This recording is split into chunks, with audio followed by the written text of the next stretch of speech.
कभी कभी किसी देश में रिवॉल्यूशन एक नारा बनकर नहीं आता, ना ही किसी एक इंसिडेंट से पैदा होता है। कभी कभी रिवॉल्यूशन नंबर्स के रूप में आता है, महंगाई के नंबर्स, करेंसी के नंबर्स और लाशों के नंबर्स। आज ईरान ऐसे ही एक स्टेज पर खड़ा है।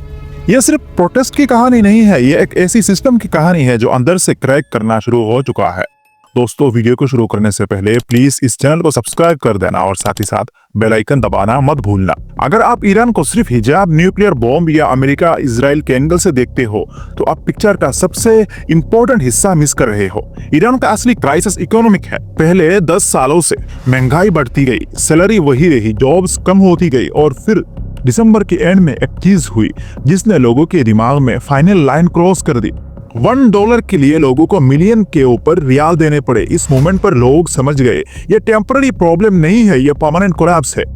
इस बार ईरान के प्रोटेस्ट किसी यूनिवर्सिटी से स्टार्ट नहीं हुआ, ना ही किसी एक्टिविस्ट ग्रुप से।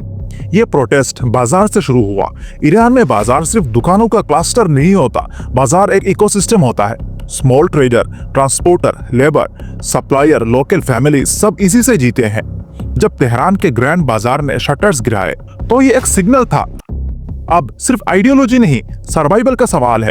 इसलिए ये मूवमेंट शहरों तक लिमिटेड नहीं रहा। गांव, शहर, इंडस्ट्रियल एरियाज सब जगह फैलता चला गया। शुरुआत में ईरानियन गवर्नमेंट ने सिचुएशन को अंडर एस्टिमेट किया। उन्होंने सोचा थोड़ा कैश सपोर्ट अनाउंस कर देंगे, थोड़ा ब्लेम सैंक्शंस पर डाल देंगे, पर ग्राउंड पर जो लोग खड़े थे वो सिर्फ पैसे के लिए नहीं आए थे, वो एक सवाल पूछ रहे थे।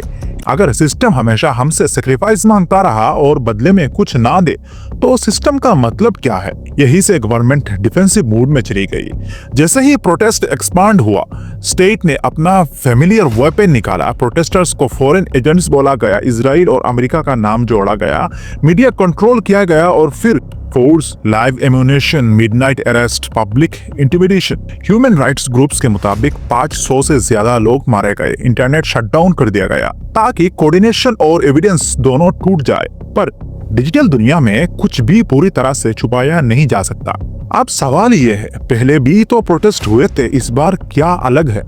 ये सवाल वैलिड है। ईरान में पहले भी बड़ा अनरेस्ट हो चुका है, students, women movement, fuel protest, पर हर बार प्रशासन सरवाइव कर गई। इस बार डिफरेंस है लेकिन पावरफुल। ये आइडियोलॉजी नहीं, स्ट्रक्चरल क्राइसिस है। लोग किसी लोग के खिलाफ नहीं, पूरी सिस्टम के खिलाफ खड़े हैं। इकोनॉमी रिकवर करने का क्विक फिक्स नहीं है।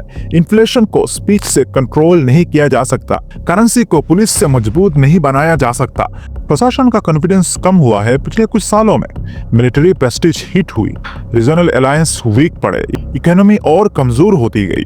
इसलिए लोगों को लग रहा है स्टेट पहले जितनी मजबूत नहीं रहा। जहां स्टेबिलिटी नहीं है वहां ग्लोबल पावर्स अपना इंटरेस्ट लेती है। इजराइल ओपनली ईरानियन प्रोटेस्टर्स के फेवर में बोल रहा है।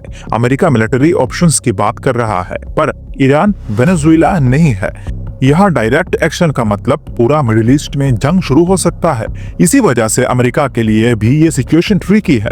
इस कहानी का एक अनकंफर्टेबल ट्रुथ है, ईरान के लोग सिर्फ अपनी गवर्नमेंट से नाराज नहीं है, उनके पास अमेरिका को डिस्ट्रस्ट करने की हिस्टोरिकल वजह है। 1953 में ईरान ने डेमोक्रेटिक लीडर चूज किया, ऑयल नेशनलाइज किया, वेस्टर्न पावर्स ने तख्ता पलटने की इंतजाम की।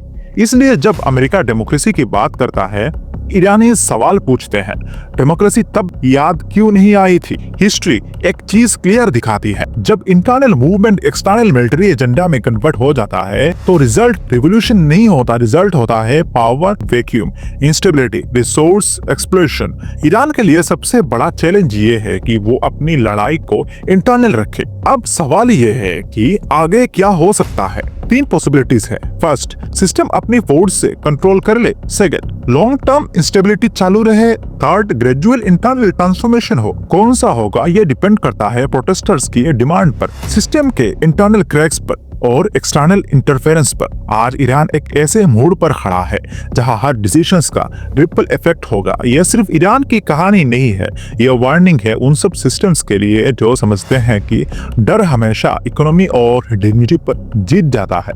कभी ना कभी नंबर्स बोलना शुरू कर देते हैं और जब वो बोलते हैं तो पावर भी उन्हें चुप नहीं करा पाती।